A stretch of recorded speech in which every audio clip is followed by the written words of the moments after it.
London After Midnight was a 1927 silent horror film starring Lon Chaney and directed by Todd Browning.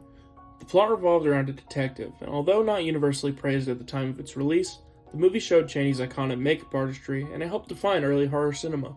The film's legacy would change forever in 1965 when an MGM vault fire destroyed what is believed to have been the last known print. No complete motion footage is known to have survived, leaving behind only production stills, scripts, and promo materials.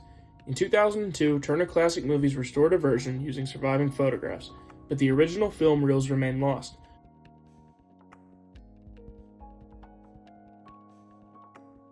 In the early 2000s, the band Green Day recorded an album titled Cigarettes and Valentines, and reportedly they'd completed most of the tracks before the masters were stolen from the studio.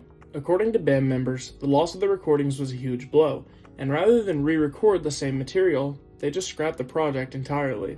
The band moved forward creatively and produced American Idiot, which became one of their most successful and influential albums. Although some songs believed to be from original sessions have resurfaced in live performances, the album as originally recorded has never been released or leaked, leaving fans to imagine what it might have sounded like.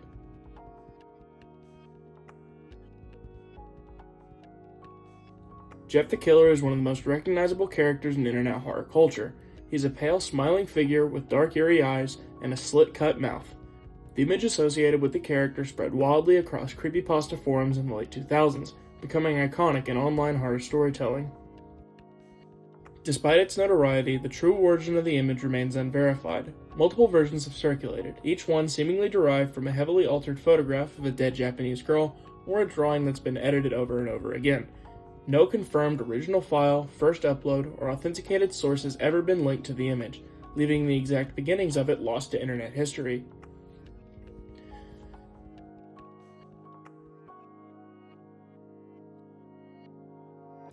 In September of 2025, political commentator Charlie Kirk was fatally shot during a live speaking event at Utah Valley University. Now, the shooting itself isn't lost media at all. It was captured by several audience members, and the subsequent FBI investigation released footage of the suspect fleeing the scene and portions of crowd reaction. Closer footage of the shooting exists, however, as Kirk would record his debates with college students to post to YouTube later on. Footage from his camera is unlikely to ever be released, though, and more than likely, it has since been destroyed.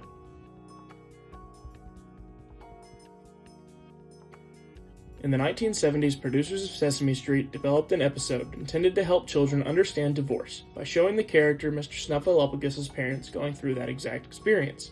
The idea was to address a growing social issue in a way that young viewers could relate to.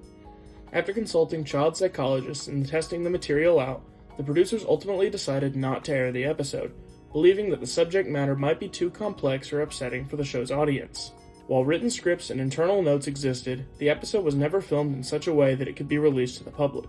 Not all hope is lost, though. In recent years, other Lost Sesame Street episodes, like the Wicked Witch episode, have been leaked or screened to the public.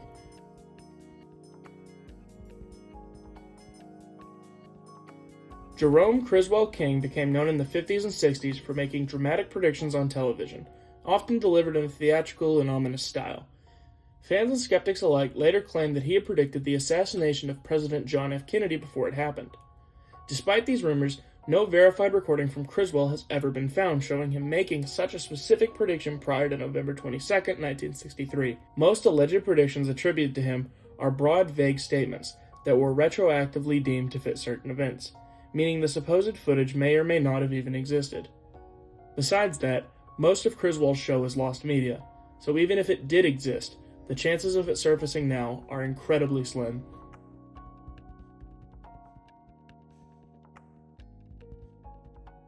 When NASA's Apollo 11 mission landed on the moon in 1969, the broadcast of the first moonwalk was shown live around the world. NASA used slow-scan television equipment that was later wiped and reused as part of routine archival practices in the 70s.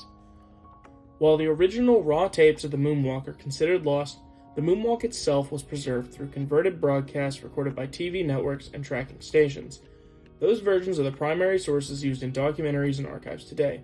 They're lower in technical fidelity than the erased tapes would have been, but they still provide a complete visual record of the historic event.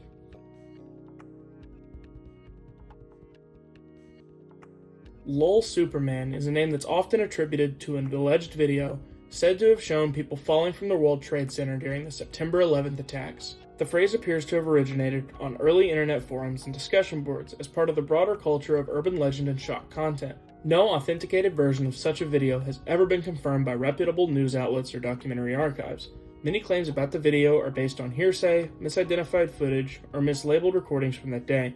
As a result, the existence of a distinct Lol Superman video, matching the descriptions that are said about it, remains unverified.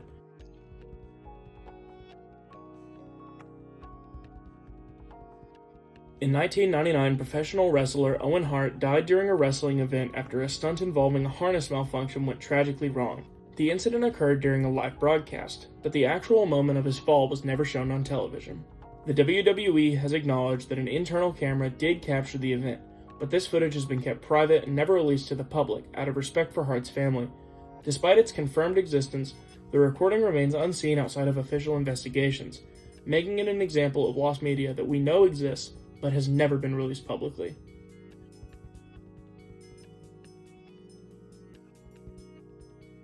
Wildlife expert and television personality Steve Irwin died in 2006 after being struck by a stingray while filming a documentary. The encounter was captured on camera by his film crew, and although it was recorded, the family and production team have never released the video to the public. Irwin's estate and loved ones have constantly maintained that they do not want the footage to be made public, and no verified version of the footage has surfaced. What is known of the incident has been described in news reports and retrospectives, but the raw recording itself remains private. In May of 2013, storm-chasing team TwistX researchers Tim Samaras, his son Paul, and Carl Young died while chasing the powerful EF3 tornado near El Reno, Oklahoma. This tornado, of course, being the widest tornado ever documented at the time of writing this. The team had cameras mounted on their vehicles, and they carried storm-chasing equipment, so they were well equipped to chase this storm. After the incident, some of that equipment, including the cameras, were recovered. However, there has been no complete release of the footage showing the exact moment their vehicles were overtaken by the storm. What circulates publicly are footage from other chasers, recreations, and analyses used in documentaries and news segments, but recordings of the fatal moments have never, and likely will never, be shared. In the summer of 1999, the Mexia supermarket in Fort Worth, Texas, abruptly closed after the owners went bankrupt. Once the power to the building was cut, food began to rot. Without refrigeration, dairy spoiled, produce decomposed, and bacteria spread wildly, turning the entire supermarket into a hazardous biohazard. Cleanup crews had to wear protective gear and dispose of everything by hand. Even sealed products were contaminated by smell and decay. Still photos and clips from the store have appeared in documentaries and media, but no fully authenticated long-form walkthrough video of the store before its cleanup have been released.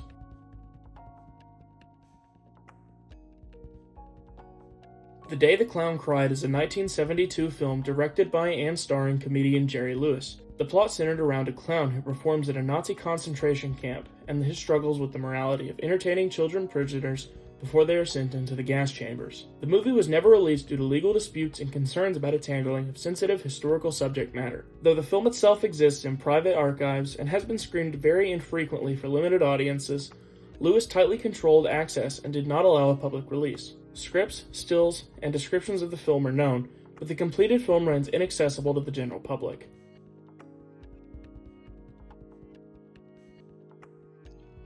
Ricardo Lopez was a fan obsessed with Icelandic singer Björk in the late 1990s. He recorded detailed video diaries documenting his fixation and plans for a violent action. Before his death, Lopez attempted to send a dangerous package to Björk, recording portions of his final hours on tape. Authorities recovered his recordings after the incident.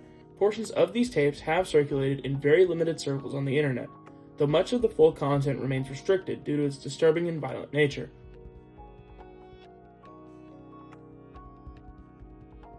During the Watergate scandal, a key piece of evidence was an audio recording of President Richard Nixon speaking to his aides about the cover-up. However, when this tape was reviewed, investigators found that an 18.5-minute gap had been erased.